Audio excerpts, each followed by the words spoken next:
اعوذ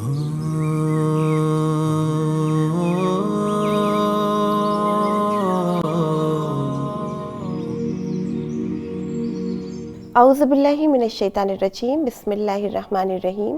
السلام علیکم ناظرین، میں ہوں سمینہ زیدی، حاضر ہوں لے کر پروگرام سرمایہ دعا۔ جیسا کہ آپ جانتے ہیں کہ اپنے اس پروگرام میں ہم مناجات شعبانیہ کو ایک سیریز کی شکل میں آپ کے سامنے پیش کر رہے ہیں اور اس میں موجود مفاہیم سے اپنی زندگی کو آراستہ کرنے اور ان سے درس حاصل کرنے کی کوشش کرتے ہیں۔ عبادات اور مناجات میں ہماری کوشش یہ ہونی چاہیے کہ اپنے اللہ سے پوری سچائی سے بات کریں، یعنی جو بھی دعا کریں، جو بھی بات زبان سے نکلے وہ پورے دل سے کہیں، غفلت کے عالم میں نہ رہیں۔ اگر زبان سے حمد و ثناء الہی کریں، اللہ کی تعریف و توصیف کریں، تو دل میں بھی یہ احساس مکمل طور پر موجود ہو۔ پرہیزگار دل اور سچی زبان کے ساتھ اس سے دعا کریں، دعا ضرور قبول ہوگی۔ جیسا کہ مناجات میں اللہ سے سوال کیا گیا ہے کہ میرے معبود مجھ کو وہ دل عطا کر جو تیرے مقام قرب کے مشتاق ہوں، اور وہ زبان جس کی سچی بات تیری طرف بلند ہو، اور وہ نگاہ جو تیرا تقرب تلاش کرے۔ اللہ اپنے بندوں کے حال سے واقف ہے اور اپنے بندوں کے قریب ہے، کوئی بھی بات اس سے پوشیدہ نہیں ہے، وہ ہر بات کو جانتا ہے۔ قرب الہی حاصل کرنے کے لیے اپنی تمام تر کوشش کرتے رہیں۔ بندہ اگر تنہائی میں اللہ کا ذکر کرتا ہے تو اللہ محفل میں اس کا ذکر کرتا ہے، اور اگر اللہ کی پناہ میں چلا جائے تو خوار نہیں ہوتا۔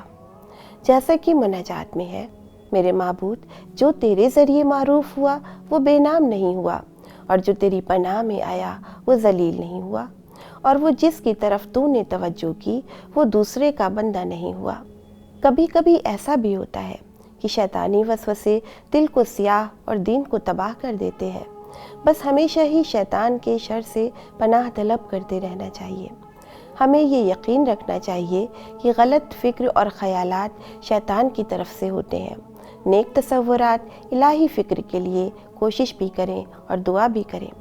اب آگے مناجات میں بارگاہ الہی میں پناہ لینے کا سوال اس طرح سے کیا گیا ہے: میرے معبود جس نے تیرے ذریعے راہ پائی وہ روشن ہوا، اور جس نے تیرے ذریعے پناہ چاہی اس نے پناہ پائی، اور میں تیری بارگاہ کی پناہ میں آیا ہوں۔ بے شک جو اللہ سے پناہ طلب کرتا ہے اللہ اس کے لیے کافی ہو جاتا ہے، نیکی کی ہدایت عطا کر دیتا ہے۔ اس لیے اللہ سے اچھی امید کے ساتھ سوال کرتے رہنا چاہیے۔ اب مناجات میں اللہ سے حسن ظن کا اظہار اس طرح سے کیا گیا ہے کہ اے میرے معبود رحمت کے حسن ظن کو نا امید نہ بنا، اور مجھ کو اپنی عنایت سے نہ روک۔ اللہ سے معافی کا سوال کرے تو خود بھی درگزر سے کام لے اور لوگوں کو معاف کرے۔ معصومین علیہ السلام کے مطابق عفو و درگزر بندے کی عزت میں اضافہ کرتا ہے۔ اب مناجات میں اولیاء الہی کے مقام و مرتبے کا بیان اس طرح سے کیا گیا ہے کہ میرے معبود مجھ کو اپنے اولیاء میں اس شخص کا مقام عطا کر کہ جو تیری محبت کے زیادہ ہونے کی امید میں ہے۔ اللہ کی یاد سے دلوں کو سکون ملتا ہے، اور اس کا ذکر کرنے سے کتنے ہی دنیاوی اور اخروی معاملات اس طرح بہتر ہو جاتے ہیں کہ ہمیں پتہ ہی نہیں چلتا۔ جیسا کہ ذکر الہی سے دل منافقت سے پاک ہوتے ہیں۔ اللہ کے الگ الگ نام ہیں اور ہر نام کے الگ ہی اثرات ہیں۔ اس کو مختلف ناموں سے پکارنا چاہیے، جیسا کہ مناجات میں ملتا ہے: میرے خدا اور مجھ کو اپنی یاد کا شادہ بنا دے، اور میری ہمت کو اپنے ناموں کی کامیابی اور مقام قدس میں قرار دے۔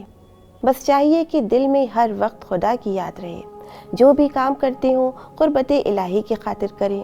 دنیا میں مشکلات بھی ہیں اور خوشی بھی ہے، خود پر اور خدا پر یقین رکھیں، بے صبری سے اپنے غم کو اور ہی بڑھا نہ لیں۔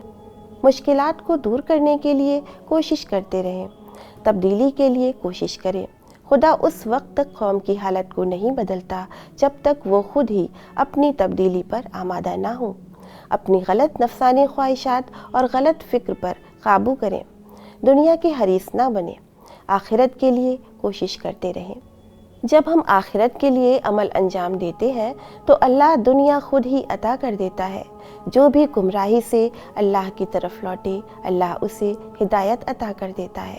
اب مناجات میں اللہ کو اس کی ذات کا واسطہ دے کر اس طرح سے سوال کیا گیا ہے: میرے خدا، تیری ذات کا واسطہ، تیرے بندوں پر حق کا واسطہ، مجھ کو اپنے اطاعت گزار بندوں سے ملا دے اور اپنی مرضی اور خوشنودی سے صالح مقام عطا فرما، کیونکہ میں اپنے سے کسی برائی کو دور کرنے پر قادر نہیں ہوں اور نہ کسی فائدے پر قادر ہوں۔